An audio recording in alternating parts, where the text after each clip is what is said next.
discuss today a lot of things about how internet voting is working in Estonia, which problems we have in Romania, which problems and issues we have in the Republic of Moldova. But we generally agreed that this is a voting method which should be implemented from few perspectives. Perspective number one, it's Estonian case, it's working, it's secure. In 15 years, no vote was compromised, and it's working properly. And what's really important, it's permanently becoming better and better from all perspectives. Security, participation, from all perspectives. Number two, we face a pandemic situation. People cannot travel now, or people should travel a lot of distances. They should, spend a lot of money, a lot of time. They're risking their lives, and not only their lives, but actually with the traditional vote, they're risking the lives of the people who are voting, who are in the polling station. I think this is really, really important. Point number two is that actually we all live in a technological century. Actually, from my phone right now, I could make actually almost everything here in Estonia, but actually my phone is not new one. So we tend to have very good phones, last model of iPhone, but actually somehow we are using the technologies which was, it's more than 2,000 years, or even 3,000 years ago during Julius Caesar, as I mentioned in the beginning. So why we should in 21st century, when we have everything online, when all our money, all our transactions are made online, why we should use the same technology? Number three is that let's give to the people the rights to vote. Doesn't matter which kind of possibility or methods they will choose, but they should have a lot of opportunities. I think this Estonian example is just amazing from this perspective, because here there are 7 options, technical options, I mean. So if you are living in Estonia, as a citizen of Estonia, you have at least 8 days to vote in 5 technical solutions. And this is actually in our paper.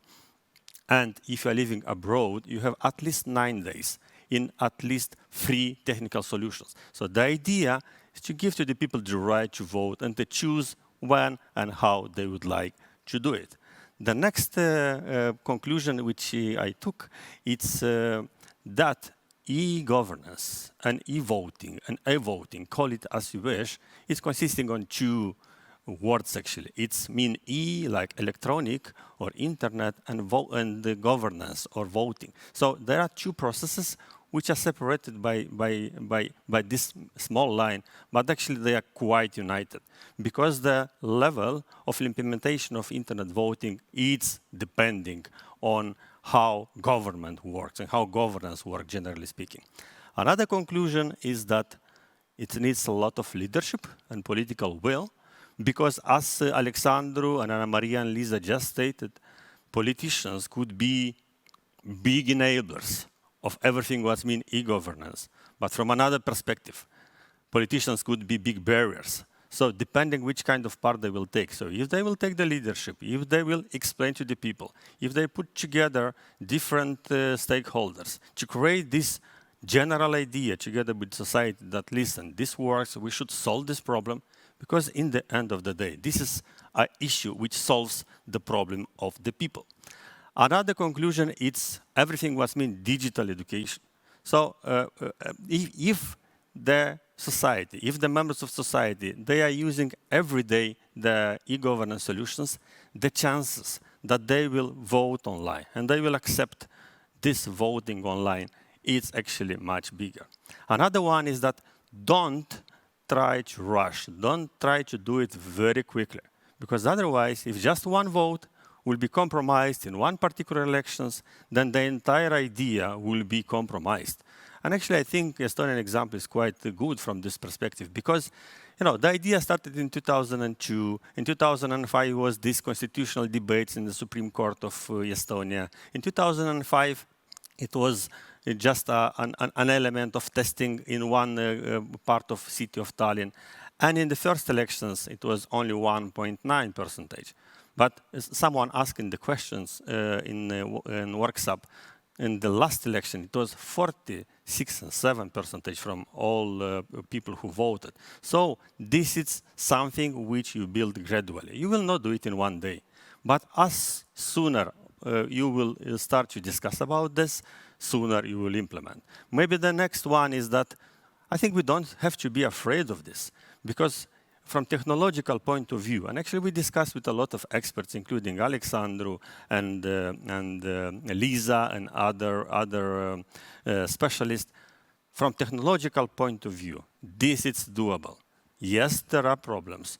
Yes, there are some issues. Yes, there are some concerns, but they are doable. But who told you that actually traditional voting it's less secure than this? But the idea is that online, you could actually do everything. You could vote as many times as you wish. You could close your electronic voting if you're going to the polling station in the election day. You could see, you could make an audit, you could see via this QR in Estonian case for whom you voted. So this could be done.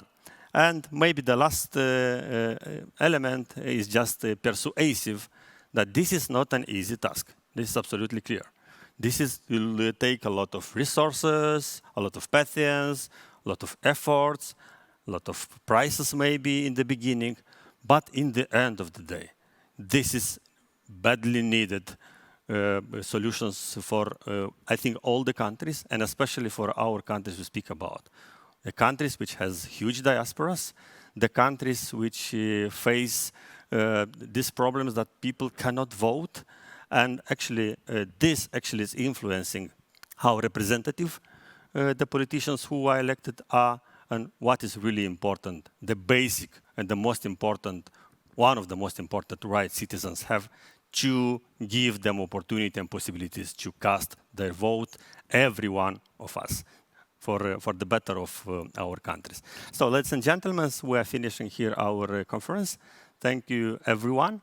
Once again, you could find our report, our paper in our documents. We will cut our conference in small pieces, and we will send you all of you. Once again, thank you very much for being with us today.